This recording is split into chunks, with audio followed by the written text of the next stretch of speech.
Call our December 12th, 2022 meeting of the Paducah Independent Board of Education to order. Madam Secretary, would you call the roll, please? Dr. Koji? Here. Ms. Hancock? Here. Ms. Howard? Here. Dr. Hudson? He's gonna Really? try and be here late. Okay. He made his class. Okay. Dr. Levine? Here, have we established a quorum? Yes. Is there a motion to approve tonight's agenda with two additional items? The two additional items would be item 6.5. This is a bid and contractor agreement for Chiton Soccer Complex project. And this would be item 6.5. Must be 6.6. Sorry. That's all right. Item 6.6, revised BG1 for Chiton Soccer Complex project. Is there a motion from the board to approve tonight's agenda with item 6.5 and 6.6 added? I'll make a motion to approve tonight's agenda with the two additional items. I'll second. There's a motion and a second. Are there any questions from the board? Call the roll, please. Dr. Koji? Yes. Ms. Hancock? Yes. Ms. Howard? Yes. Dr. Levine? Yes. If everyone would please rise with our chief citizen pledge allegiance to the board members. I pledge allegiance to the flag of the United States of America and to the republic for which it stands, one nation, under God, indivisible, with liberty and justice for all. First item on our agenda is item 3.1, student achievement. Will Black, Assistant Superintendent. Good evening. Good evening. Good evening. Tonight, I'm going to share an update on the Innovation Hub. In particular, I want to report about our Work Ready Skills Initiative that we actually began years ago. This was an initiative that was sponsored by the state, and it was early on in my tenure here, early on in Dr. Shadley's tenure, that we applied for a Work Ready Skills grant. That grant, we ended up getting over $3 million that went toward building this building, the Innovation Hub. And so as part of that grant, there were, we had to come up with a plan for how we would use this facility to improve career technical education in this area. And so recently we had to make a report to the state detailing what all we've done with that money. And it's really exciting to see the progress we've made here at the Hub. Even though we opened during the pandemic, right in the middle of the pandemic, already we've seen some exciting things happening. So the first thing I want to do is just to clarify that within the Innovation Hub, there are two types of high school classes. First, Paducah Tillman High School classes that are open to Tillman students. Those include computer science, CAD, robotics, art, engineering, NROTC, and multimedia. Then there are the ATC classes, as they're known, Paducah Area Technology Center classes, welding, carpentry, auto body, auto tech, health occupations. Those classes are actually open to schools around the region as well. We have quite a few students coming in, getting bused in to go to those classes. We also have a makerspace, which you guys well know, that is designed for K-12 kids. And in that makerspace, we now offer project-based learning that occurs as part of our curriculum, after school and summer workshops. Now the makerspace on the road field trips, these are actually out of town field trips that really have gone to some amazing places. Civil Rights Museum in Memphis, St. Louis, they've gone down to Sea Island in Georgia. They've gone to a lot of really cool places and taken our kids down there. We even have scholarships to support kids in participating in that. I should mention that all makerspace programs are actually free to Paducah schools kids, absolutely free. They Paducah Schools kids also have priority when registering for those classes. And we do open it to the region after our kids have had a chance. And so we do have kids from other districts, they have to pay, but they can come in. And then we also are a Gear Up Grant robotics hub. We have the robotics rally for the whole region here. And out of that, we've got with the Gear Up grant has given us quite a few resources that have gone into robotics equipment. Lastly, we participate in, we actually do micro manufacturing.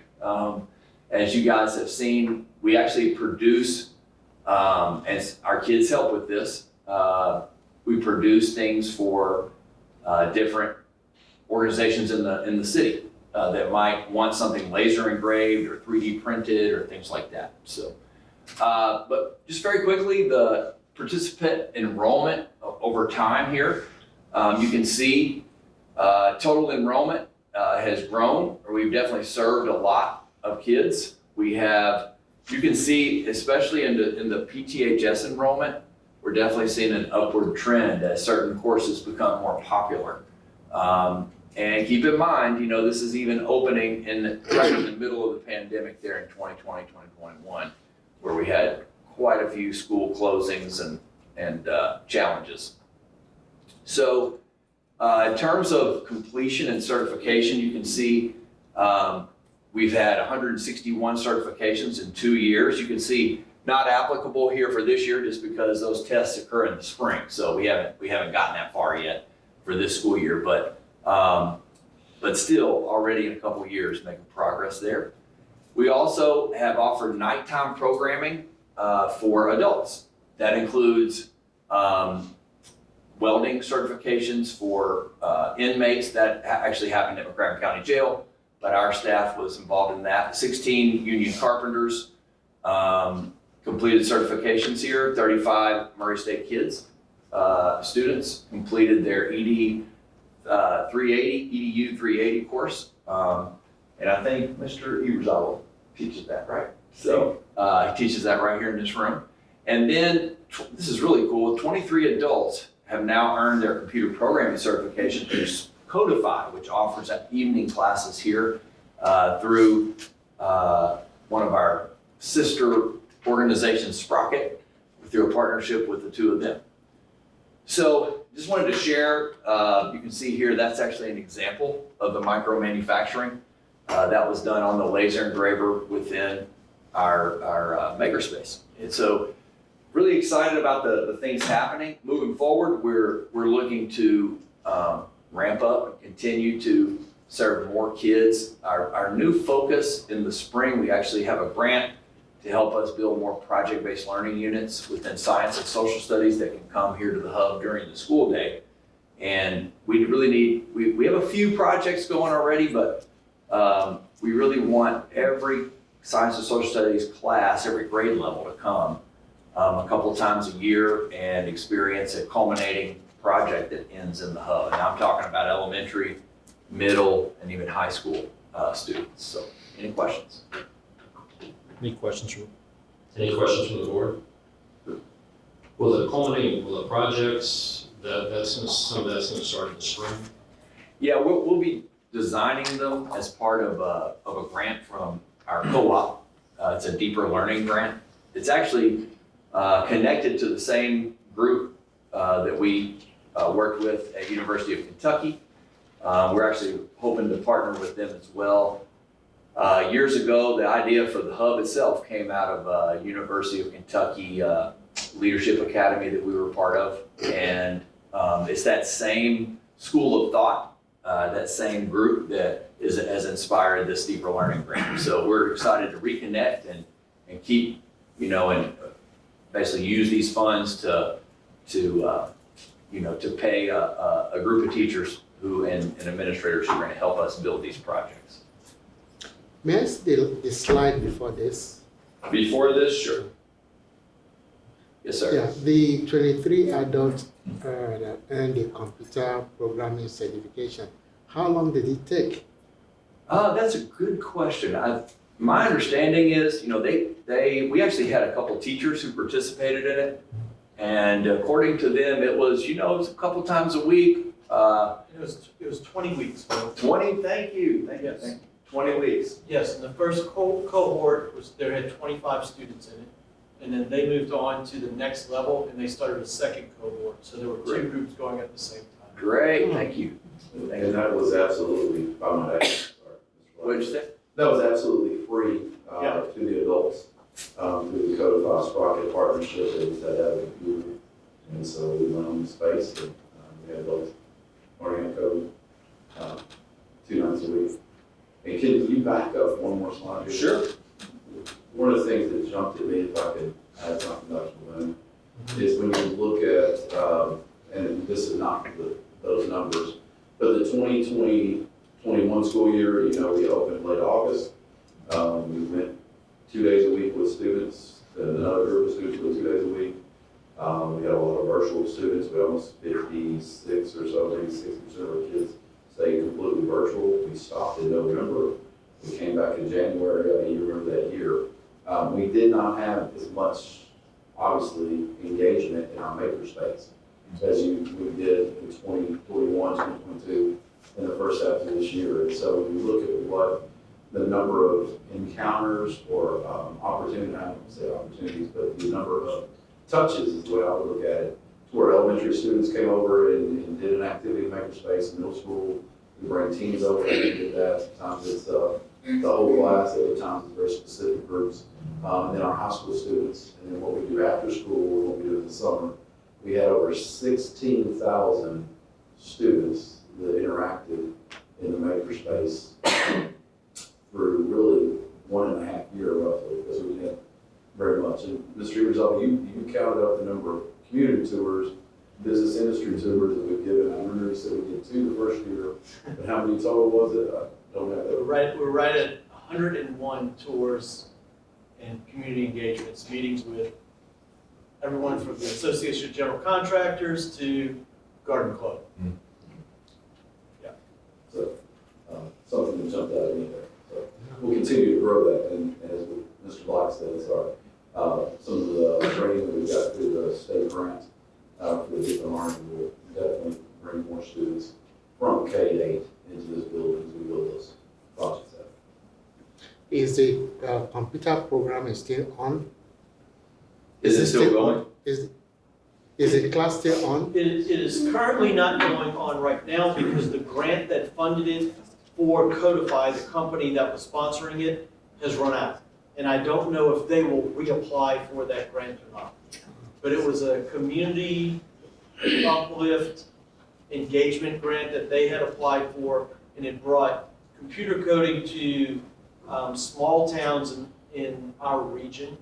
So, and their company's actually located in Missouri. Cape Girardeau. Cape Girardeau, yeah, that's it. They're in Cape Girardeau, which is about an hour and 15, 20 minutes away. But I do think it is still going on in Cape Girardeau. This was a pilot that they tried with this grant. So I don't know if they will continue to do it. I hope they do. We had very good feedback from those that were in the program. And they left with an industry certification to be an entry-level coder. But our students are still taking, IT, networking, AP, computer science throughout the school day through our pathways with CAD, robotics, and we're actually the only school district that we know of in the state that has a virtual reality pathway and certification. That's part of our computer. It's actually it's a computer game design pathway that we have within computer science. So, On yes. slide before this where it says the 20 McCracken County inmates who completed the welding, is there a process like different for everyone else that's like able to be hands-on to get certified? That's a good question. They are, I mean, you I didn't know, hear the question. For the McCracken County jail inmates, like for them to get certified, is the process different? Does it take longer for? That's a good question. So they have a set number of weeks that they attend, and and they do 4-hour sessions, whereas our students are here for only 2 hours a day for a typical class.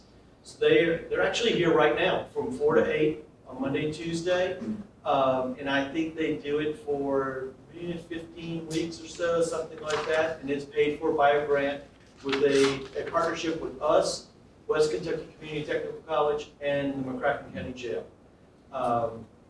And then they earn the same type of industry certification that our high school students would earn. Different timeline, a A little bit different timeline, but it makes them employable when they're released from jail.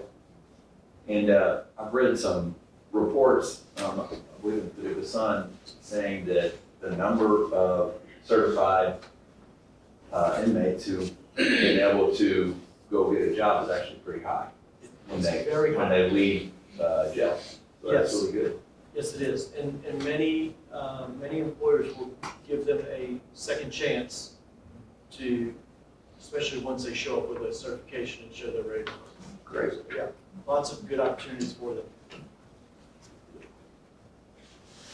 When we're talking and planning the hub, we spent more time talking about programs than we did talking about the building itself. So it's exciting to see these different programs being started. And, hopefully we continue to expand that program that are offered through the building. So, good. Any other questions from the board? All right. Thank you. Thanks. The next item on our agenda is an opportunity for oral communications from the audience regarding items which are included on tonight's agenda. If there's anyone in the audience that would like to comment on one of our agenda items, now would be the time to do so.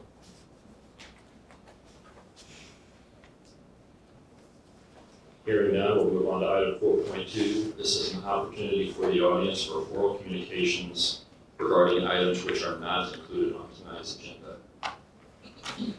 Again, if somebody's here and would like to make any comments to the board, they're free to do so.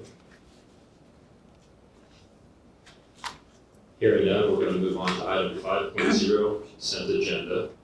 Is there a motion from the board to approve tonight's consent agenda? I'll make a motion that we approve tonight's consent agenda.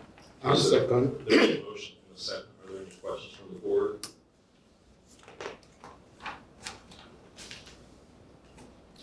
Hearing none, Madam Secretary, please call the roll. Dr. Koji? Yes. Ms. Hancock? Yes. Ms. Howard? Yes. Dr. LeBoon? Yes.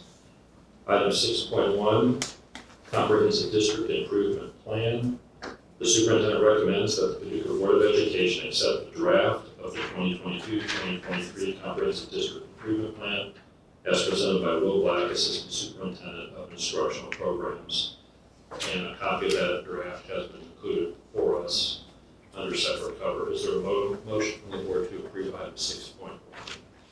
I make a motion we approve item 6.1. Is there a second? I'll second.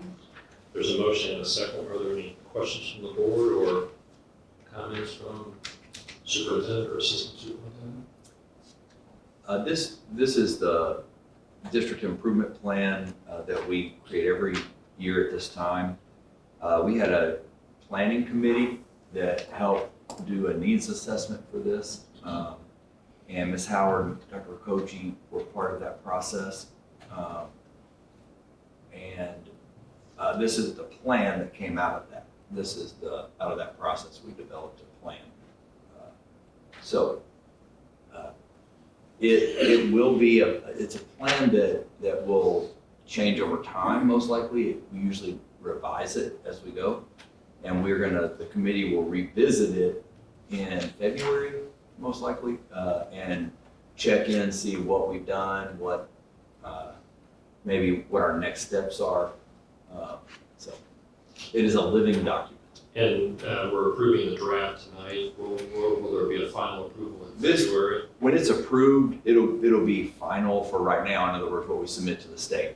I mean, there are, and you'll see in the paper copy, there's a couple of very, very minor changes. It's just wording. But I accidentally left high school out of the achievement gap objective. It is now in there. Anyway, besides that, there were no errors on the copy that I emailed you, that high school wasn't on there, so. But besides that, this will be the final version that we will submit to the state. It's just that as we go, we sometimes revise it as we go, change it, just depending on how the year goes, or what the needs, there might be an unanticipated need. In addition to the 2 board members you mentioned, there was representation from the administration. All the schools, all certified, classified staff, students. There were 2 high school students on it. There were city commissioner, Pastor Henderson was on it, as well as NAACP representative, Mark Rowe from clergy, represented clergy, and United Way. Was there as well. Parents, Parents as well. excuse me, yeah, parents from each school were represented. So it was a very comprehensive committee, yes. Traditionally, each month, Mr. Black will update the board on progress, which is considered different. And we monitor that and see if there might be some adjustments. I would bring your attention to this, it's not just about reading math and science and social studies. In writing, there's culture, safety, objectives, and what we're doing to improve the culture of the school district and the safety and security of each school.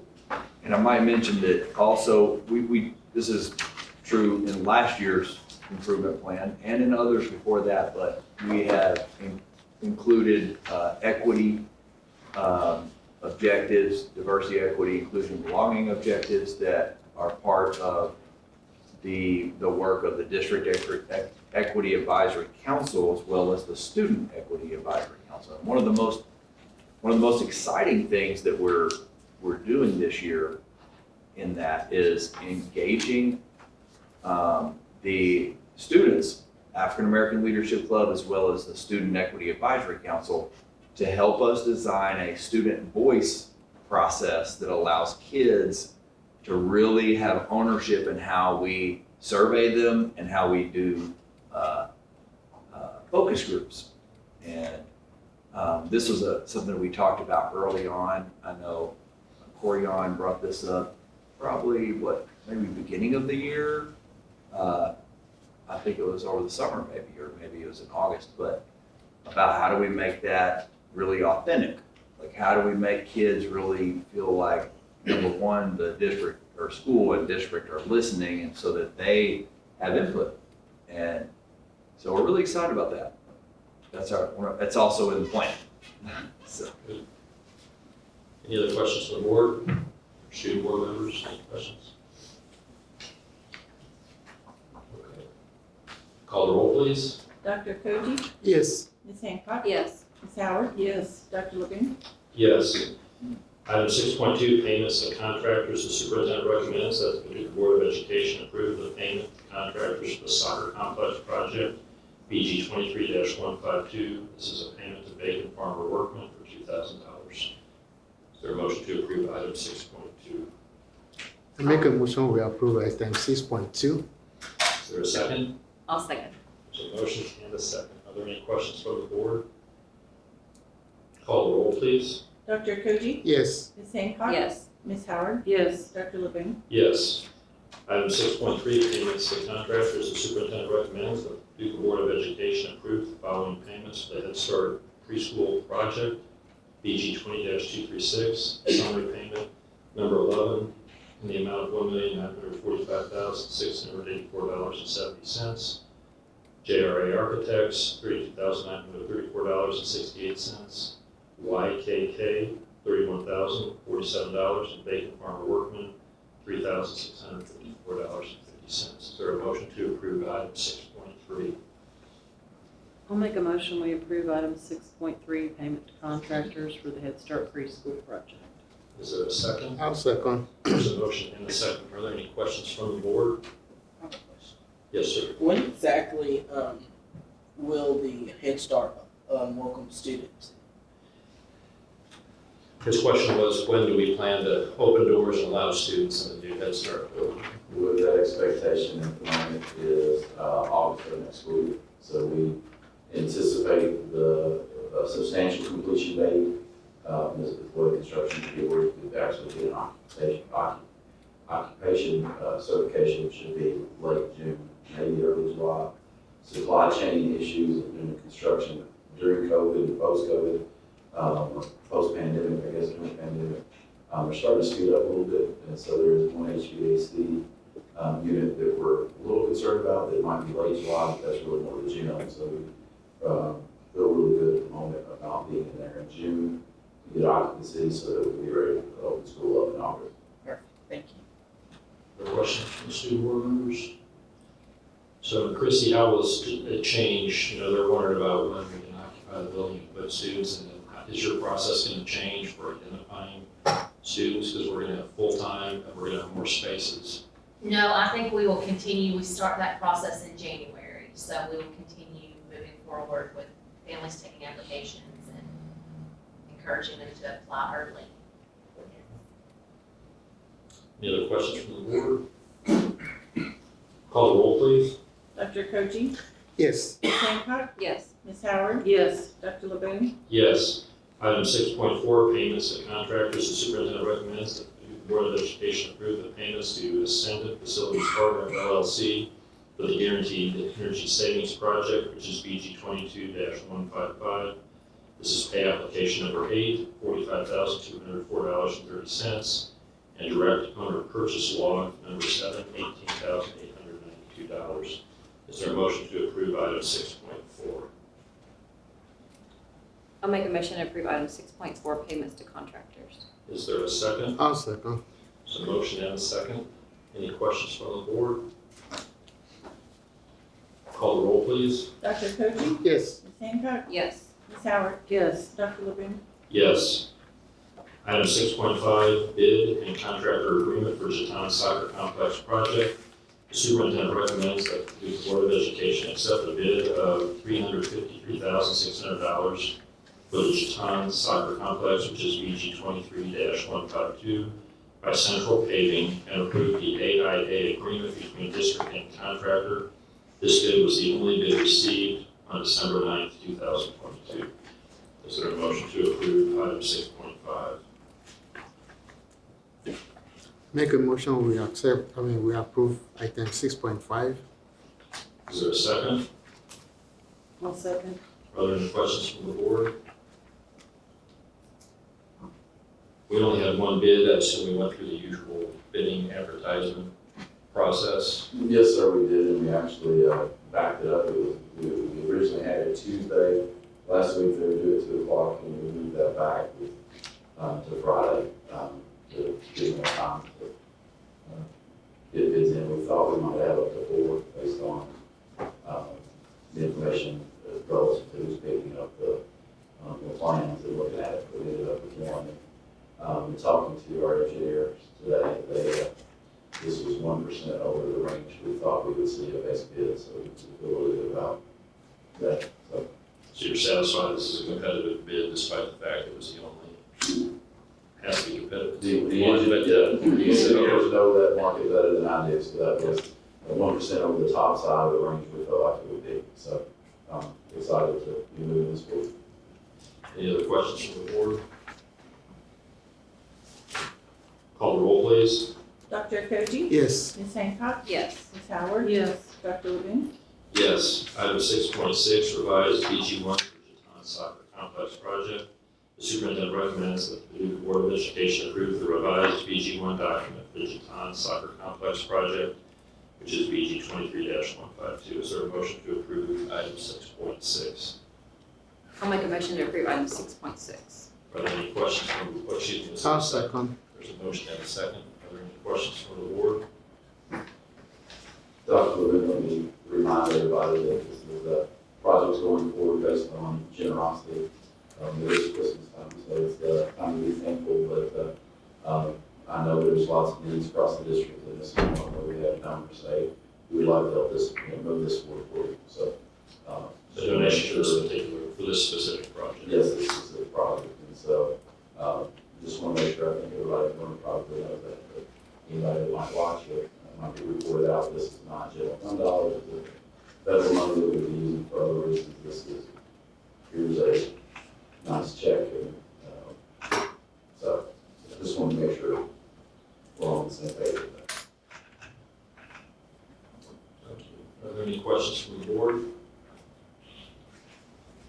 Call the roll, please.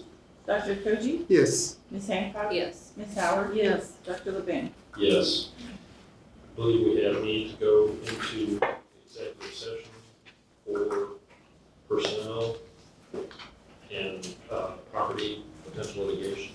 So all three. Is there a motion from the board to go into executive session? I so move. Is there a second? I'll second. Call the roll, please. Dr. Koji? Yes. Ms. Hancock? Yes. Ms. Howard? Yes. Dr. Levin? Yes.